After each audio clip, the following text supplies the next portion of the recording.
आपको क्या लगता है, क्या भारत इस इबरतनाक शिकस्त से कोई सबक सीखेगा या मजीद रुस्वा होना भी उसके लिए बाकी है? खिफत मिटाने के लिए कोई ना कोई मिस एडवेंचर भी कर सकता है।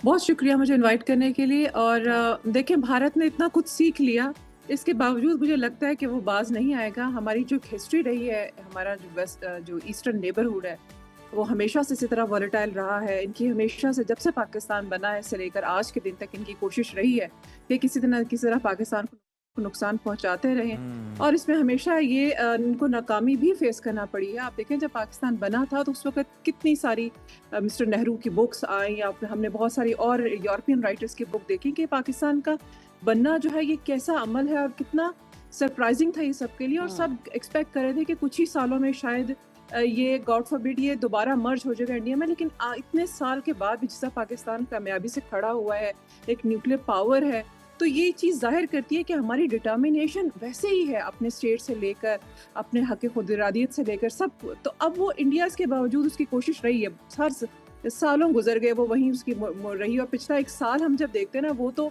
मैंने उसको नाम दिया ईयर ऑफ ह्यूमिलेशन।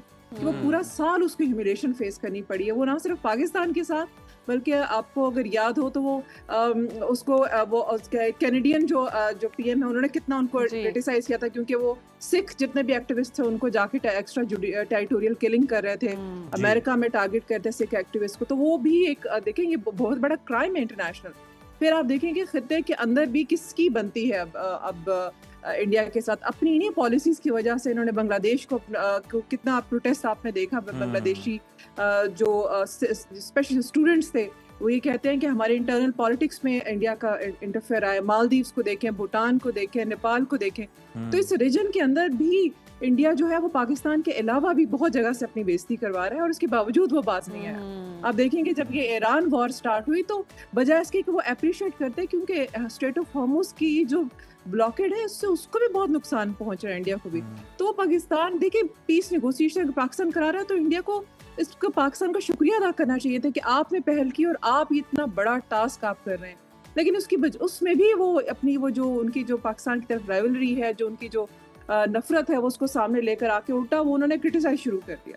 और उस पर भी फिर इंटरनेशनली उन्होंने, आपने देखा होगा ऑन रिकॉर्ड मीडिया के ऊपर, किस तरह से जो वेस्टर्न जो जर्नलिस्ट हैं और कांग्रेसमैन, उन्होंने आकर उनको इंसल्ट किया कि कम से कम आप अप्रिशिएट करें कि दुनिया जो है वो तीसरी जंग अजीम के धाने पे खड़ी हुई थी और पाकिस्तान वापस लेकर आया उनको, और आप जो है अभी भी पाकिस्तान को क्रिटिसाइज कर रहे हैं। तो ये वो चीजें हैं, मेरा ख्याल है, जो इनके खून में है कि उन्होंने हर बात में पाकिस्तान के अगेंस्ट ही खड़े होना। बहुत मुश्किल है कि इनको हम जितनी बार भी सबक सिखाएंगे ना, ये फिर वापस दोबारा आएंगे। लेकिन अल्हम्दुलिल्लाह we have got all that capabilities कि हम इसको काउंटर कर सकते हैं।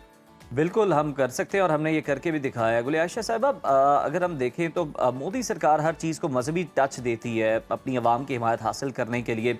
DGISPR ने मोदी सरकार को कल बड़ी गहरी चोट लगाई कि भारत ऑपरेशन का कम से कम कोई नाम ही मर्दाना रख ले।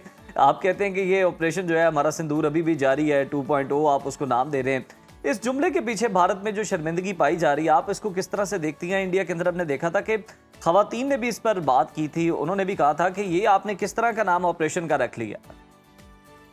बिल्कुल आप ठीक कह रहे हैं, और मैं तो उसको कहती हूँ कि इसका नाम रखना चाहिए ऑपरेशन ह्यूमिलेशन, क्योंकि इनके बाद इनको यही फेस किया उन्होंने पूरा साल। और जहाँ तक बात आपकी दूसरा पॉइंट है कि वो ये इसको यूज करते हैं, बेसिकली मोदी जो है उनकी अब जो होता है ना उनका ये इलेक्शन कैंपेन सारी, वो एंटी पाकिस्तान तो वो चलाते हैं, क्योंकि उसी के ऊपर उनको वोट मिलते हैं, और वो अपनी पब्लिक को फीड करते हैं ये नफरत।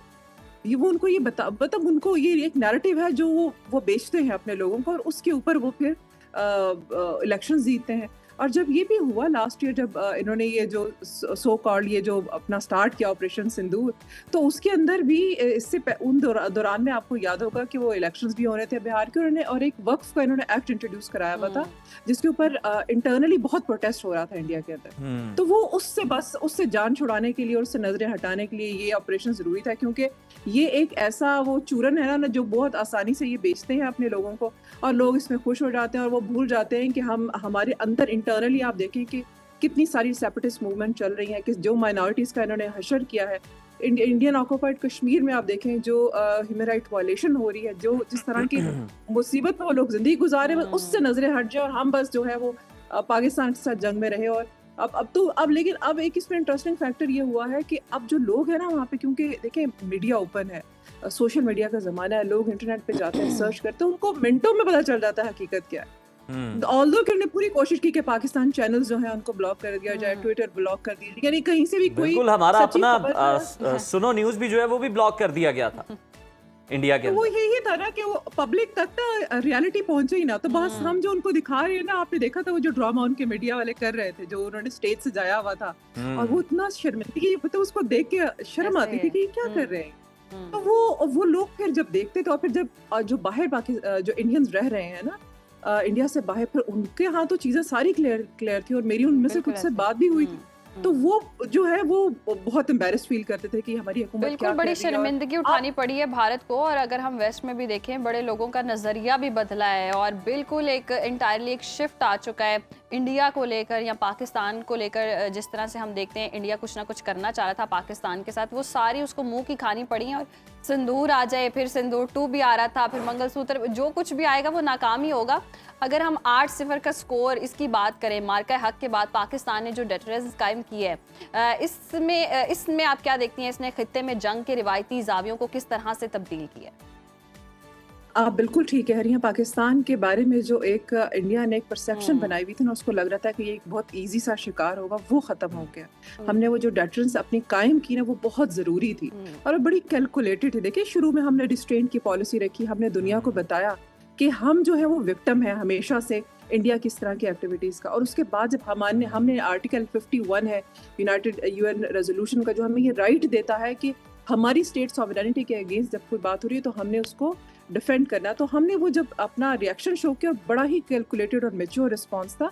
देखिए, उसमें सिविलियन टारगेट्स नहीं हुए, और हमने बड़ा मेच्योर रिस्पॉन्स था हमारा। उससे एक डेटरेंस भी कायम हुआ, दूसरा हमारी जो मिलिट्री क्रेडिबिलिटी है वो बहुत ज़्यादा स्ट्रॉन्ग हुई। और फिर उसके बाद उसको दुनिया ने अप्रिशिएट भी करना शुरू किया। और देखिए, मैं ये बात बार बार कहती हूँ कि ये जो आज हम डिप्लोमेटिकली इंजॉय कर रहे हैं ना अपना स्ट्रेचर जो है, और हम ये कह रहे हैं कि हमारी बात सुनते हैं सब, और हम हर रोज़, चाहे वो ईरान है, चाहे वो अमेरिका है, चाहे वो बाकी दुनिया है, पर्टिकुलरली ये 2 पार्टीज जो जंग का हिस्सा है, जिस तरह से पाकिस्तान की एफर्ट्स को अप्रिशिएट करते हैं, इसके पीछे वो मिलिट्री क्रेडिबिलिटी है जिसको वो उनको पता है, और उन्होंने एक्नॉलेज की, उन्होंने अप्रिशिएट किया पिछले साल। तो आज हम अपनी इस डिप्लोमेटिक स्ट्रेचर को एंजॉय कर रहे हैं। तो ये चीज़ें इंटरकनेक्टेड हैं। ये जो आज हम मीडिएशन कर रहे हैं ना, ये कोई आज 1-2 दिन में हमने सोचा कि हाँ हम मीडिएशन करते हैं तो सब मान गए, ऐसा नहीं है।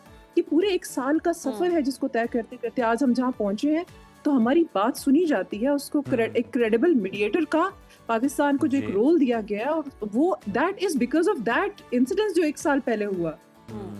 गुलिया आयशा साहिबा, बिल्कुल आपने सही कहा कि पाकिस्तान ये सारा स्ट्रेचर जो है एंजॉय कर रहा है अपनी कामयाबी के बाद। जरा अब थोड़ा सा और पीछे चले जाते हैं, लोगों को याद करवा देते हैं एक बार फिर से कि ये मामला हुआ क्यों था। असल में भारत ने जो प्रोपेगेंडा किया कि उसने दहशतगर्द कैंपों को निशाना बनाया, लेकिन जहाँ तक सबूत की हमने बात की कि सबूत दिए जाएं, लेकिन कोई सबूत जो है वो नहीं दिए गए। आप इस बयानी की जंग को किस तरह से देखती हैं कि भारत बुरी तरह हारा, पहले तो सबूत देने में नाकाम रहा, और फिर जिस तरह से अपने तैयारों के गिरने के जो आदादो शुमार है उनको छुपाता? देखिए, जब ये इंसिडेंस हुआ भी ना, जब वो फॉल्स फ्लैग जो पहलगाम इंसिडेंस हुआ भी, तो देखिए विद इन मिनट्स आप ये, I mean your nobody was there for the medical support, वहाँ पे कोई भी सिक्योरिटी मौजूद नहीं थी, लेकिन आपको 10 मिनट में ये पता चल गया था कि किया किसने, आपने एफआईआर कटवा दी। ठीक है, वो सबसे ज्यादा सस्पिशियस था, जिसके ऊपर पे सब इंटरनेशनल कम्युनिटी ने कहा भी, ऑल्दो कि सब इंटरनेशनली सब ने इस कंडेम किया स्पेसिफिक वाकये को, लेकिन किसी ने पाकिस्तान का नाम नहीं लिया, बिकॉज उन्हें पता था कि ये गेम क्या है। हमारी तरफ से जो 2 अच्छी बातें हुई वो ये हुई कि एक तो हमने सबसे पहले बता दिया कि फॉल्स फ्लैग है, दूसरा हमने कहा कि हम किसी एक थर्ड पार्टी न्यूट्रल, कोई भी बीच में स्टेट आ जाए, कोई भी एक्टर आ जाए, एंटिटी आ जाए, जो इसका इन्वेस्टिगेशन करे।